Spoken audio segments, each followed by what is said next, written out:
ওম হনুমতে নমঃ। জয় শ্রীরাম।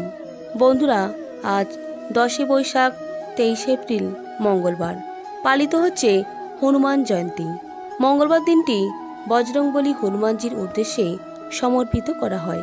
তাই আজকে অনেকে হয়তো হনুমান জয়ন্তী উদযাপন করছেন এবং তার উদ্দেশ্যে ব্রত রেখেছেন। আজকে যদি হনুমানজির উদ্দেশ্যে পূজা করে থাকেন বা ব্রত রেখে থাকেন, তাহলে অবশ্যই আজ মঙ্গলবার একবার হলেও শ্রবণ করুন। কি দিনের হনুমানজির মঙ্গলবারে ব্রতকথা, হনুমান চালিসা, সুন্দরকাণ্ড পাঠ বা শ্রবণ করতে হয়। তাই আজকের ভিডিওতে ব্যক্ত করব এই ব্রত পালনের মাহাত্ম্য ও হনুমানজির মঙ্গলবারের ব্রত কথা। আপনারা প্রত্যেকে সঙ্গে থাকুন এবং শ্রবণ করুন।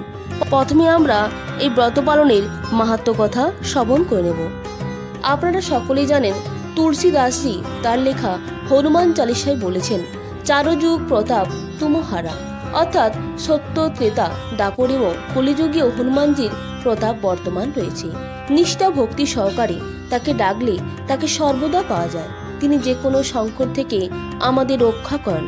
যদিও শাস্ত্র অনুসারে যে ব্যক্তি মঙ্গলবার হনুমানজির ব্রত রাখেন, তার কুণ্ডলিতে সকল গ্রহ শান্ত থাকে, অর্থাৎ সেই ব্যক্তি সকল গ্রহ পীড়া থেকে মুক্তি পান। সকল নেতিবাচক শক্তি দূর হয়ে যায়। ভূত প্রেতে বা কালাজাদুর কোনো প্রভাব তার বা পরিবারের কারো উপরে পড়ে না। সংসারে সুখ, সমৃদ্ধি ও ধন দৌলতের প্রাপ্তি হয়। সন্তান প্রাপ্তির জন্য এই ব্রত অত্যন্ত ফলদায়ক। ভবিষ্যতে আগত যে কোনো সংকট থেকে রক্ষা পান এই ব্রত পালনকারীরা।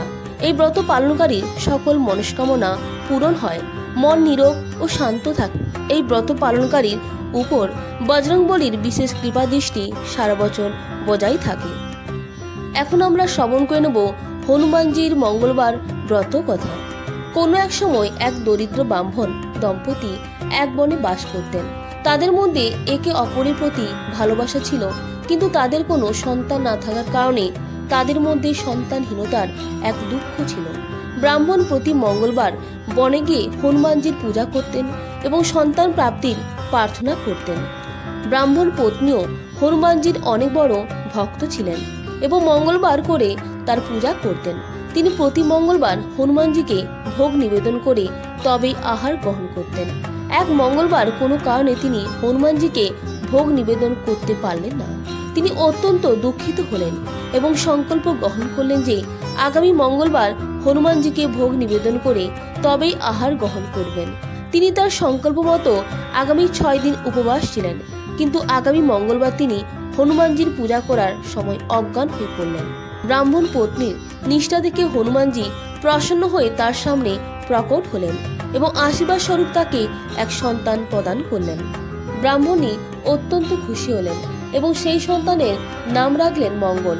কিছু সময় পরে ব্রাহ্মণ ঘরে এলেন এবং ঘরে বাচ্চার আওয়াজ শুনে আশ্চর্য হয়ে ব্রাহ্মণীকে বাচ্চা সম্বন্ধে জিজ্ঞেস করলেন। ব্রাহ্মণী সবকিছু খুলে বললেন, কিন্তু ব্রাহ্মণ তার কথা বিন্দুমাত্র বিশ্বাস করলেন না। ব্রাহ্মণের সন্তানের প্রতি ঘৃণা জন্মাতে থাকলো ধীরে ধীরে। একবার ব্রাহ্মণ পত্নী একদিন যখন ঘরে ছিলেন না, তখন ব্রাহ্মণ পুত্র মঙ্গলকে কুয়োতে ফেলে দিলেন। ব্রাহ্মণ পত্নী বাড়ি ফিরে মঙ্গল কোথায় জানতে চাইলেন ব্রাহ্মণের কাছে।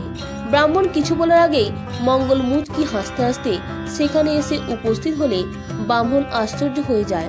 ব্রাহ্মণ ভাবতে থাকে যে বাচ্চাকে আমি নিজের হাতে কুয়োতে ফেলে দিলাম, সে জীবিত হয়ে উঠে এলো কি করে। রাতের স্বপ্নে হনুমানজি ব্রাহ্মণকে দর্শন দিয়ে বললেন, এই সন্তান তোর।